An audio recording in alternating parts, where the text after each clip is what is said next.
Thanks for tuning in to today's podcast. Please remember that all of the information in this podcast episode is limited to general information only. That means the information is not specific to you, your needs, goals, or objectives, so you should seek the advice of a licensed and trusted financial professional before acting on the information. And before you acquire or apply for a financial product, please read the PDS or Product Disclosure Statement, which should be available on the issuer's website. Lastly, please keep in mind that past performance is not indicative of future performance.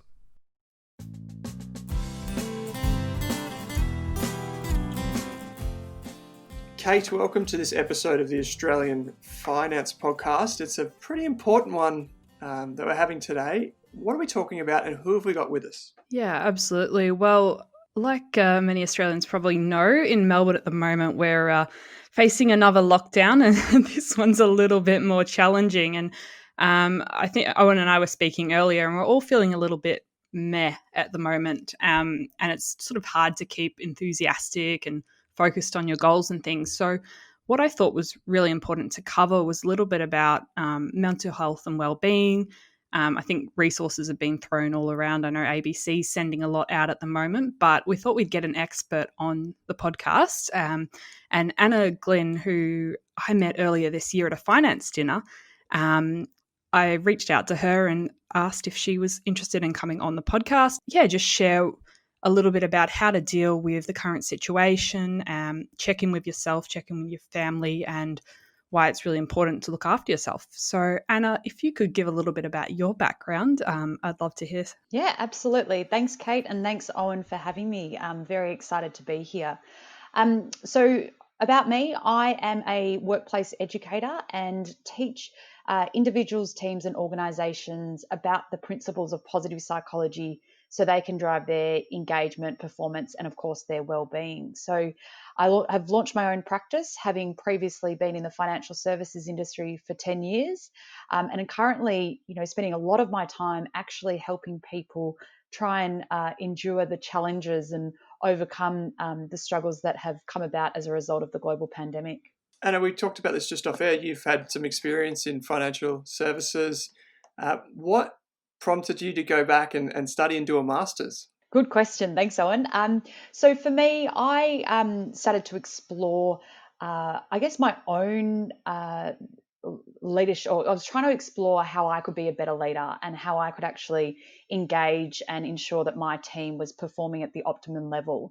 And at the time, I was sort of searching and doing my own research into what was out there. And I sort of came across this field called positive psychology, which was all about trying to drive employee engagement and performance.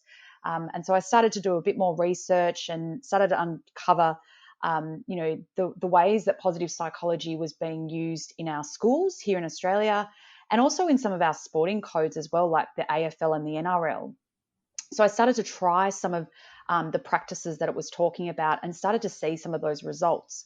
So for me, what was next was, well, I need to go and learn more about this. So I undertook a professional certificate in positive psychology a couple of years ago and really just fell more and more in love with the field, and then decided to embark on the master's last year, which I did full-time at Melbourne University as well. It's one of those things, and it's fascinating. It's a fascinating topic for me, and I know Kate just loves to talk about psychology too, because, and you can appreciate this as well now that you've seen it from both sides. When we talk about money, finance, and budgeting, it's funny because almost none of it has anything to do with money. It's all to do with people's psychology and how they think about their mindset and I guess how they view the world and savings and having that can-do attitude. So it's wonderful to have you on the show. I must admit I'm geeking out a little bit. But one of the things that Kate and I really wanted to talk to you about was, I guess, some of the tricks and ways to deal with the current, I guess, events that we're seeing on the news. We're kind of waking up to every day and going to bed. Many of us at home permanently. So anything that you have there, just a higher level, and maybe we can zoom in on them. Yeah, absolutely. And obviously, this is a question that I'm asked quite a lot and have been over the past few months. So really what I think is most important for our well-being, or certainly what we know, is that, relationships are the number one contributing factor to our well-being.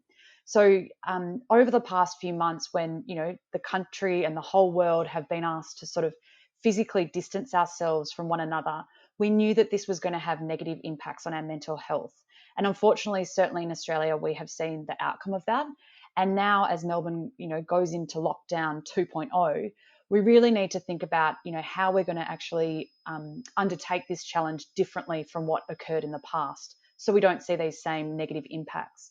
So my first advice to people is we need to think about how we can prioritize our relationships, particularly when we're, physically distancing ourselves. But what's important to remember is it's not about social isolation, so we can still have connections with others. And what I think is one of the what we're thankful for at this time of our lives is that we've got so much technology around us that we can use to actually strengthen those connections with other people. So, things like WhatsApp and Zoom and House Party, they're all things that we can leverage to keep those relationships, a focal point. So, really that would be my number one thing, is to think about, each day, how are you getting, a sense of connection from others, and, which enables us to experience that feel-good hormone oxytocin, which we also know that we need to actually reduce stress and anxiety as well.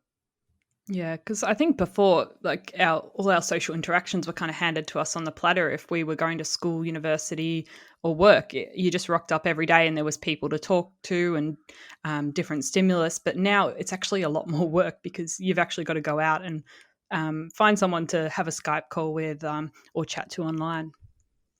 Absolutely. And then the other thing to think about as well is the people that you're living with. So I think what's really important to note is that even though you're seeing these people potentially all day, a really good question to ask at the end of the day, perhaps over the meal, is, how was your day? And, what happened? What were some of the wins or the losses you may have had?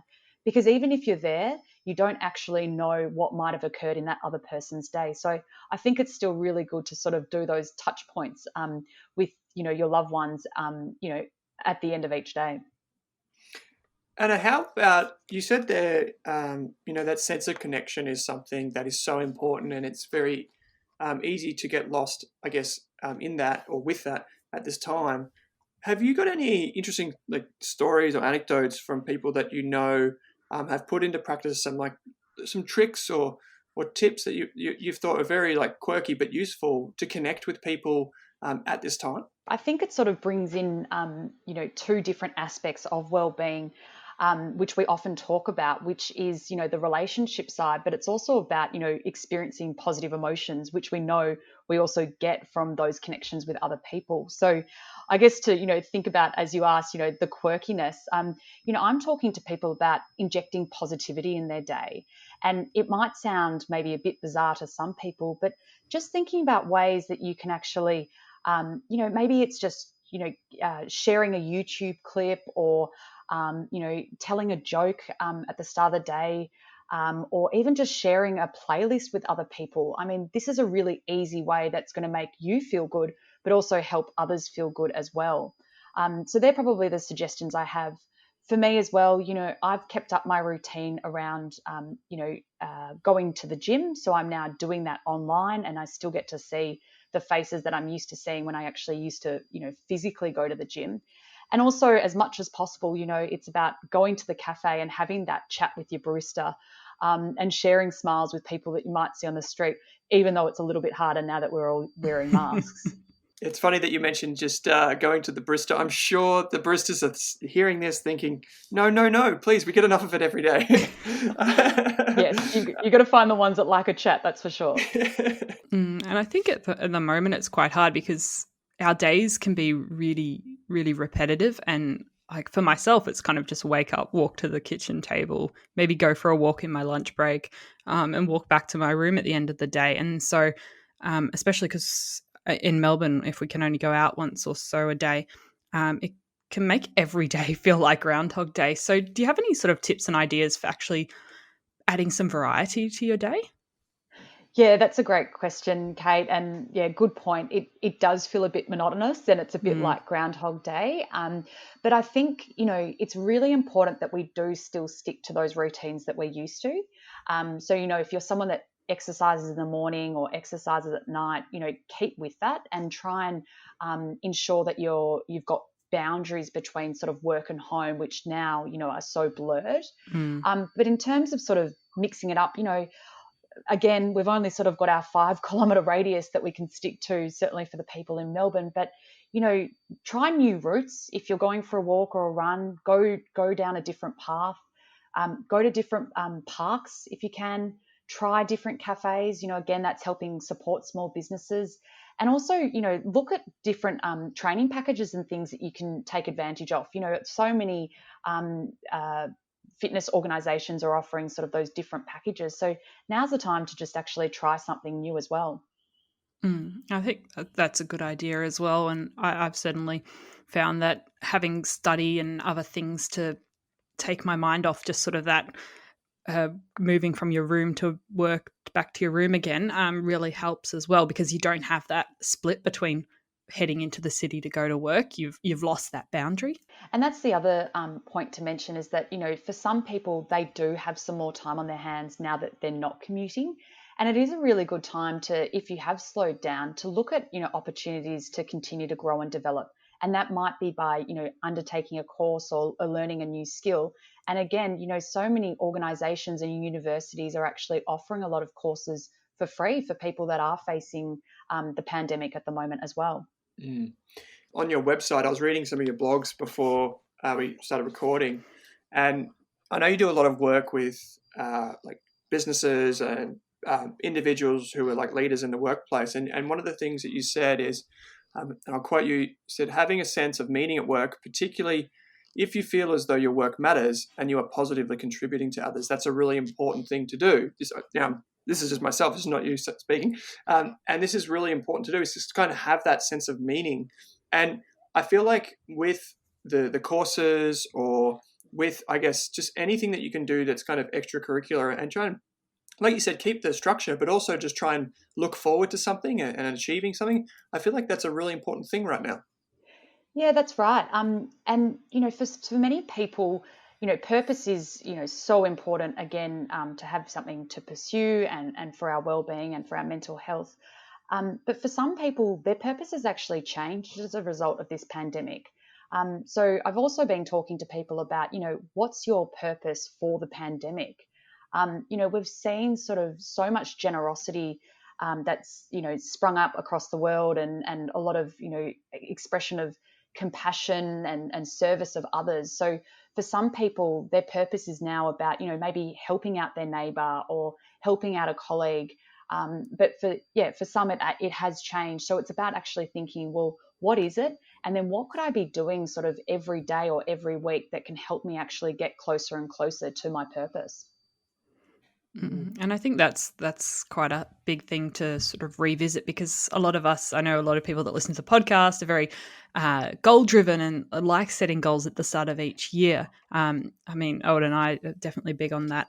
And so many of these goals are maybe not realistic anymore, or they've completely changed, or maybe they're not achievable for the time being. So how do you suggest sort of dealing with that, where what you used to have and what you planned for the year has completely been thrown up in the air? Maybe you were made redundant, maybe you've been stood down, maybe you had travel plans that have been completely shelved.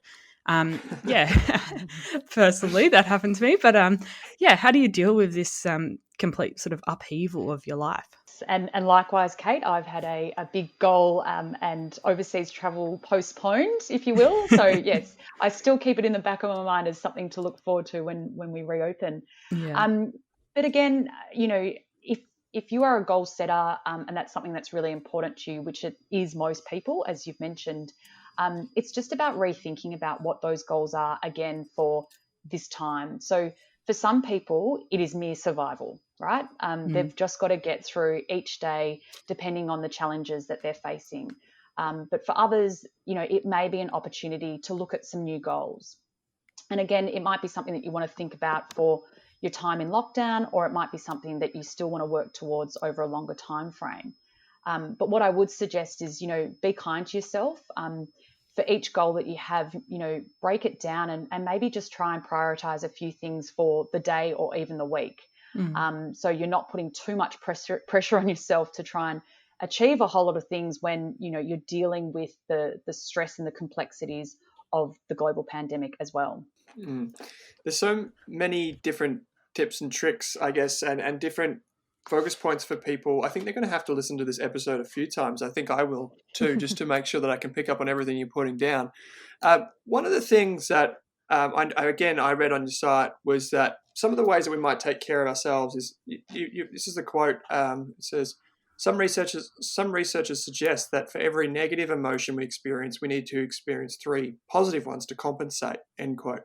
And so I'm wondering, as we go about our day, do you have any strategies for us to, I guess, reduce the amount of negative stimulus we get and focus on the positive? Like, that's just a very open-ended question. I know there's a lot there for you to go on, but what are some of the practical steps people can take to lessen that negative stimulus and kind of focus on the positive? Yeah, great question, Owen. And this is another one that I've been talking a lot about to people. So that ratio is a really good one just to consider yourself, you know, potentially over a week, you know, just reflect on your day and have a think about, you know, how many positive emotions am I experiencing for the negative? Because unfortunately, what we tend to find is that we are a bit out of whack of that, you know, sort of 3-to-1 guide that we're aiming for. So the first step is thinking about how you can dial down that negativity.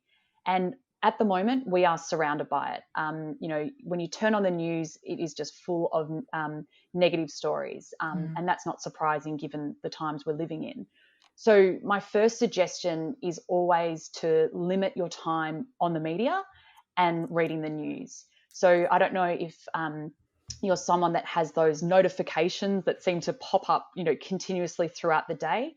But what tends to happen when you stop what you're doing and look at those is, it, you know, if it is a negative story, it zaps your energy and you actually, you know, become quite fatigued from it. So my first, you know, suggestion is absolutely turn off the notifications and also consider, you know, worry time is what I call it. So when will you actually go and read the news? And it might be for you, it's best to do first thing in the morning, or perhaps at the end of the day when you've finished your work and you're in a space where you know, you've sort of finished your work for the day. So I think, you know, having that worry time and making sure that you're in the right mindset to actually absorb the information are some really good tips. And then the other part of it is, you know, boosting the positive emotions. So we spoke earlier about, you know, injecting humor into the day, but just trying to, you know, prioritize those jolts of joy, we call them. You know, what actually sparks those positive emotions for you, and try and increase those. One thing that's really come out of this pandemic as well, it has been, you know, a huge expression of gratitude for others. So, you know, one of the interventions that we often talk about in terms of trying to focus on gratitude is simply considering, well, what are some of the things that you are grateful for each day and why are you grateful for them? And there's an exercise called 3 Good Things that you can do yourself and also with your family at the end of each day, where you simply capture, well, what are 3 things from the day that you're grateful for and why are you grateful for them? And then the next day you do the same activity and you have to choose 3 different things to focus on. And what you find is that, you know, if you do this before you go to bed, people actually sleep better and they wake up more energized. And what's the really cool thing about this activity is that over time, your brain actually starts to rewire itself. So it doesn't focus on the negative and what you don't have, but it actually starts to look for the things that you do have and those things that are positive in your life.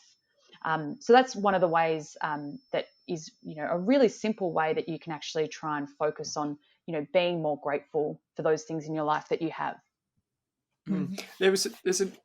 So coming into this episode, I went back and read some of my psychology books, and there was this study done in 1959 where there was people at the cinema looking at the screen, watching the trailers before their movie come on, and someone, as an experiment, got up and they were dressed as a ghost and they moved across the stage, and it was found that when they asked the audience, did anything strange happen, almost a third of the audience didn't even notice that there was a person dressed as a ghost in front of them. And there have been a few other studies I know since then on a similar type of, I guess, attention and focus. And what really struck me about that is how easily our minds can, I guess, focus on one thing and fixate on that at the expense of so much other important information. And I think we do this, my wife and I do this 3 good things. We have a slightly different take on it. We just turn one negative into a positive and focus on one positive for the day. And I think it is so profound, the results from this. And I got to say, for anyone that listens to this and just thinks, oh yeah, it's another psychology trick, this is actually brilliant. Like, I've had some really good results from this, and I encourage everyone to do it. The other person that's had great results from it that has spoken about in the media is Dusty Martin. And I think, he's been doing it for, I think, a year or 2 years now, and has spoken about the benefits. And obviously, I think some of the results speak for themselves when we consider Dusty and the premierships that the Tigers have won over the last couple of years. I know there's a lot of people who get up every day. You talked about it there. They flick on the Today Show or Sunrise or whatever the heck they watch, and it's red. There's pictures of viruses going across the screen, and it's just chaos on the screen. And it's the first thing that we take in each day. Can you explain the difference between the circle of concern and circle of influence, and I guess what we should be focused on? So this has actually been, this idea has come from Stephen Covey's work. So a lot of people on the line would be pretty familiar, I'm sure, with Stephen Covey and the 7 Habits of Highly Effective People. But this is something I started to think about when, so much of what's happening right now is out of our control.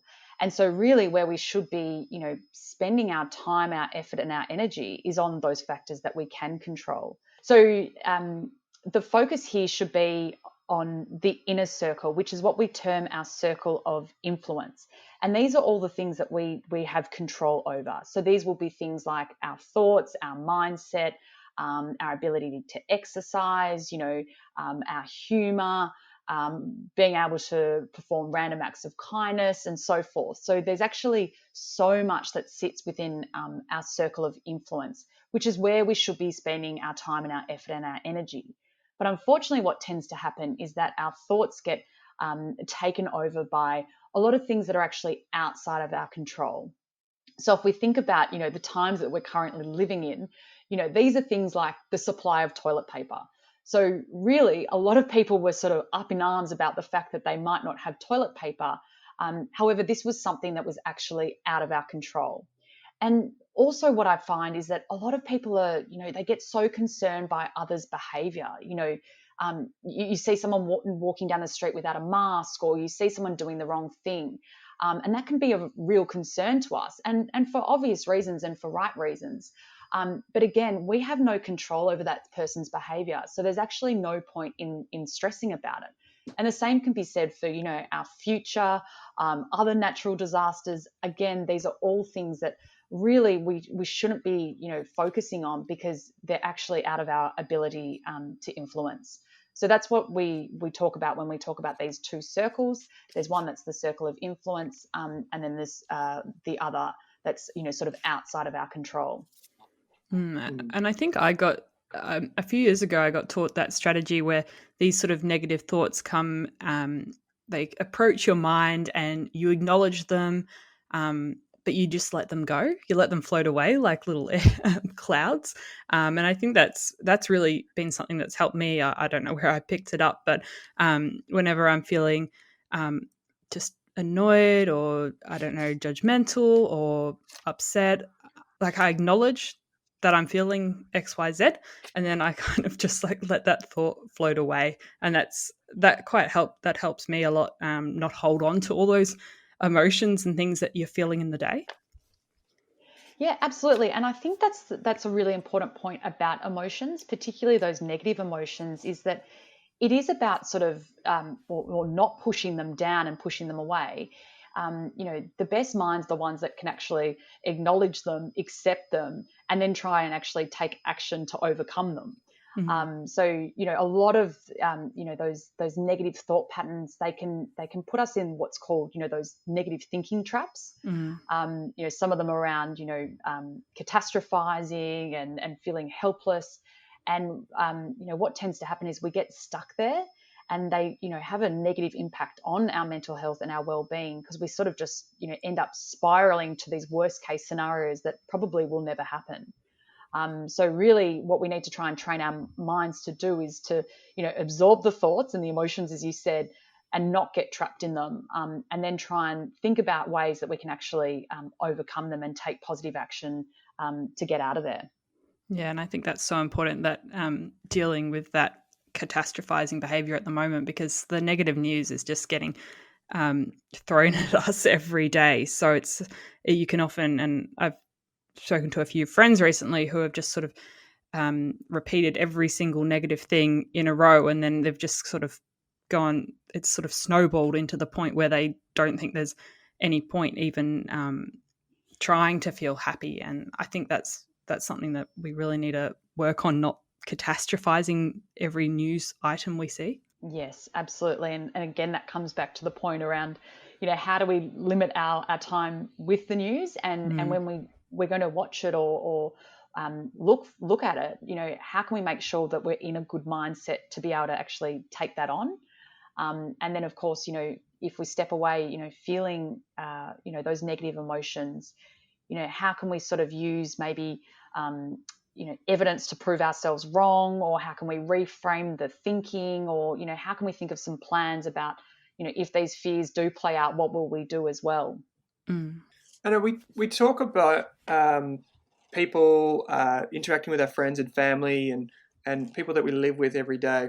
I have a general rule, which is kind of stay away from negative people, because they always find a problem for every solution.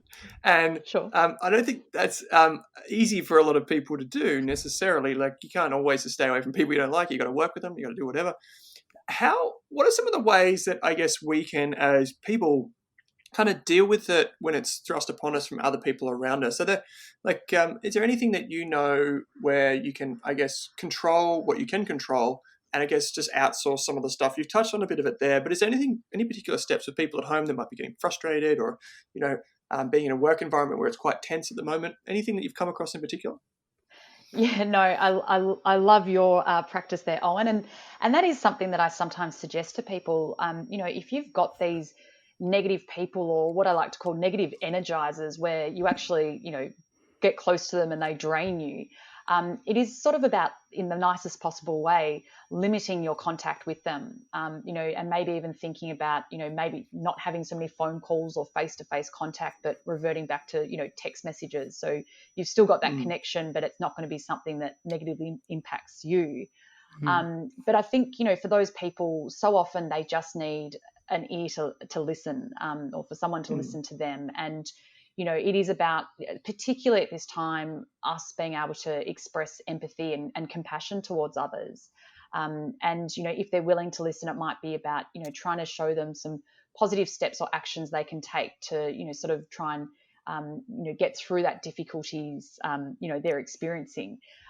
If they're not going to listen to you, then perhaps, suggest to them other people that they could contact, or read blogs or watch YouTube clips, or all those sorts of things, giving them that sort of subtle hint, for ways that they might be able to get themselves through those tough times. And I think everyone's reacting to the situation differently, and maybe they take that out on you or something like that. And I think it's just sort of being kind and being patient with everybody around you at the moment, because everyone's sort of stressed and worried, and they've got loved ones they're stressed and concerned for. So it's just been, a little bit more understanding of people's different reactions to this current state. Absolutely. And I think that's another really important point, is that, you and I might see something very differently from the person beside us. And that's where, we really need to be cognizant of the fact that others, they take on stress differently, their challenges are different. And it's really important for us to be mindful of that, people are experiencing this challenge in very different ways, and some that we won't even be able to understand. Yeah. And would you say that you have more of a growth mindset, or would you say you're more fixed? And maybe you could explain what those two things mean as you go. Yeah, sure. So mindsets are really another really great concept to consider, and particularly when we're thinking about challenges. So the easiest way to kind of explain the difference between the fixed and the growth mindset is, probably thinking about, let's say, something like, working from home and having to suddenly, use Zoom every day. So, when we were first asked to work from home, and the ask was, well, now we're going to be running our meetings via Zoom. For a lot of people, that would have been a really new experience. And we would have had some people that would have actually, seen that as something that they couldn't do. So I've never done it before. I won't be able to do it. This won't work. And that's an example of a fixed mindset. So those sorts of people tend to believe that their qualities and their intelligence and their talents and personality are fixed, and nothing is ever going to change that. Whereas someone that has a growth mindset is still facing that same challenge. So, working from home, have to suddenly, become quite familiar with Zoom. They would look at that as an opportunity to actually grow and develop a new skill. So they would actually say that and go, do you know what? I've never done this before, but probably with a bit of coaching and a bit of guidance, I'll be able to do that. And they really look for opportunities to learn from challenges. So as opposed to the fixed mindset, growth mindset people believe that, their qualities and their talents and their intelligence can actually be developed with some effort. What I love about, the growth and the fixed mindset is that it can be quite easy to actually flick between the two. And this is where, Carol Dweck, who is, has done a lot of research into these sorts of mindsets, talks about the power of yet. And basically by us, just embracing yet at the end of a sentence of, I can't do that yet, we automatically can actually change our mindset from a fixed one to a growth one. So, when you hear yourself say, I can't, just simply add the word yet on the end. I've never heard that one. That's quite a good idea. It's fantastic. I got to admit, the reason I asked that question, and it was because I read your blog post right before this. So we'll put a link in the show notes. It's a fantastic write-up. In fact, the whole website is great. Oh, good. Thank you. So one of the big questions I really wanted to cover in this podcast is, what are some of the ways that we can help our friends, family, and colleagues get through tough times at the moment, given that we're also going through a tough time and we can't physically give them a hug and be a physical shoulder for them? Yeah, so great question, Kate. And I, really just come back to how important the relationships are to our well-being. So we know, even from Maslow's hierarchy of needs, that we have this inherent need to feel belong, like we belong. And, there's a lot of people that are feeling quite isolated and lonely at the moment, even if they're actually surrounded by a number of people. So the thing that I would suggest, particularly for those loved ones and those colleagues, is checking in. Create that sort of practice that you, maybe it's every day, you actually check in with a new person, and it might be a phone call or it might be a text message, but just an opportunity to ask them, how are they going? How are they finding, the times? What are their challenges? What's been good about their week, or so forth. And, this could again be something that, you choose to do maybe one-on-one, but again, you can take advantage of things like, Zoom and House Party and FaceTime, where you actually might do it with, a group of people as well. After this, I've actually got about 7 girlfriends and I doing a house party because we all felt like we needed a bit of a pick-me-up. But again, even for those people that you're living with, you're experiencing their day-to-day, but, do you really know what actually happened? So if you've got children, asking them, how was school? What did you do? What was great? What was not so great? And likewise with, your partner as well. Just because you were there doesn't mean you necessarily know actually how their day was. So I think it's really important for those within the home, but then also for those outside the home, that, you're continuing to have those regular connections and just touching base to see how people are going. What if they're not doing okay, and you sort of, maybe they tell you that, or that's the sense you're getting talking to them on the phone? Yeah, again, I think that's where, we really need to, think about, how we can empathize with their situation, and of course how we can, show our compassion, offering help. Is there a way that you can actually, help them and try and take away maybe some of the challenges they may be facing. So it might be something to do with, their children or not being able to prioritize something. So hopefully, by offering that support, that is a way that they can actually, seek that from you. But additionally, if there's someone that you really are concerned about, that's where, you need to encourage them to see professional help. And, at the moment, we're seeing huge number of increases in, the calls to Lifeline, but we've also seen, additional services provided, around text messaging services and online chats and so forth. So there is a lot of information out there at the moment to help people that, might unfortunately be feeling worse than usual and are concerned about their mental health. But there is a lot of support that, they can seek out. One of the things I reckon people could do if they listen to this is maybe think of one friend or one family member who you usually speak to that you haven't for a while, and maybe give them a call. And you might be surprised that they might be feeling more down, and that's the reason that they haven't spoken to you or sent you a message or engaged with you on social media or whatever it might be. So that's maybe that's a simple step that people can take away. Find someone and give them a call. Anna, there's one thing that we wanted to talk about here is, I guess this big picture thing is that quite a lot of negative stuff happening. If I walked up to you and I said, I'm having a really tough time, this is really overwhelming, all of this negativity, how would you reframe that for people? And what are some of the steps you would use to kind of, bring out the positive? Sure. So it's positive psychology is definitely not just about, being all Pollyanna-ish and being positive all the time. The people that practice positive psychology are realists. They know that, challenges do come up and we all have to face, sort of adversity and stress and unfortunately trauma in our lives. We've just witnessed that. But really it is about, I talk about ways that you can build your own toolkit to help you when you need. So, hopefully people, are starting to understand more and more because the dialogue is there around, well, what do we actually need to recover from stress and how do we re-energize ourselves? For some people, that is practicing things like mindfulness, doing a meditation or doing a simple breathing activity or spending time outside. They're really, sort of quick and effective ways of actually recovering from stress.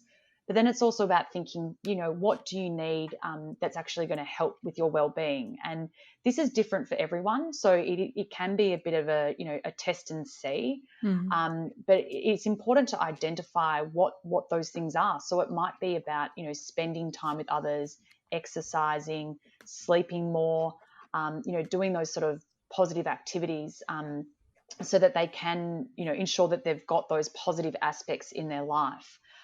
So if someone was sort of to come up to me in the street and ask, for that sort of wave the magic wand, it would be put back on them around, well, you need to work out what it is that you actually need to help you, recover from the stress, but also ensure that you are looking for ways that you can actually thrive and flourish as well.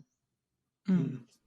And I think that's been something that's been really important at the moment, finding things that you enjoy doing and that you want to learn more about, and even just learning something new each day makes you feel a lot more hopeful about the whole situation. Absolutely. And the important thing to remember is that, self-care is not self-indulgent. So often people tend to prioritize their work or other people around them. But what, they need to realize is that self-care actually enables you to be at your best when you're doing those things that are most important to you. So, putting your oxygen mask on first is probably one of those things that I highly recommend for people, which is going to, make sure that they're living their best selves as well. And I think we've used that phrase in terms of personal finances and having an emergency fund as well. So, quite an important thing to do. Yes, absolutely. So just before we finish up, there's been so many great tips and ideas in this episode, but did you want to share any favorite maybe books, podcasts or resources that might be helpful to people at the moment? Oh, great question. I feel Putting you like on the I'm spot sort here. And no, but I feel like I'm sort of absorbing everything that's out there at the moment. I mean, for me, I always come back to some of the general books around. Marty Seligman has written a fantastic one called Flourish, which talks about a well-being framework that you can follow. Sonia Lubomirsky has a great book. It's like a guide to the how of happiness. And Gretchen Rubin has done one on the Happiness Project. But even, coming back to, more local heroes, I follow Hugh Van Sullenberg from the Resilience Project. He's got, an excellent book out by the same name that's got some great tips and tricks.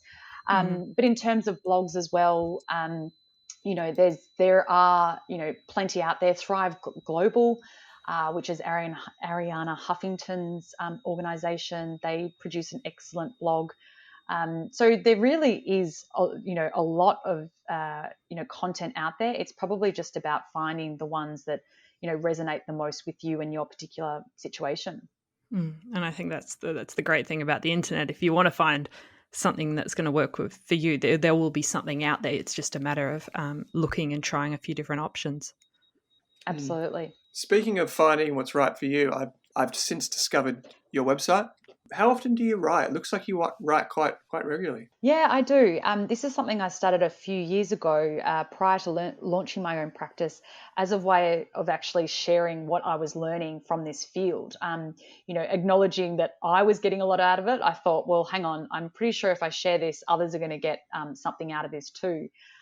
So blogging is a way of me keeping up to date with the latest research as well, and being able to share what I've learned and what I've tried. So it is something I do regularly. I do it for myself and for those I've worked with and those that subscribe to the list.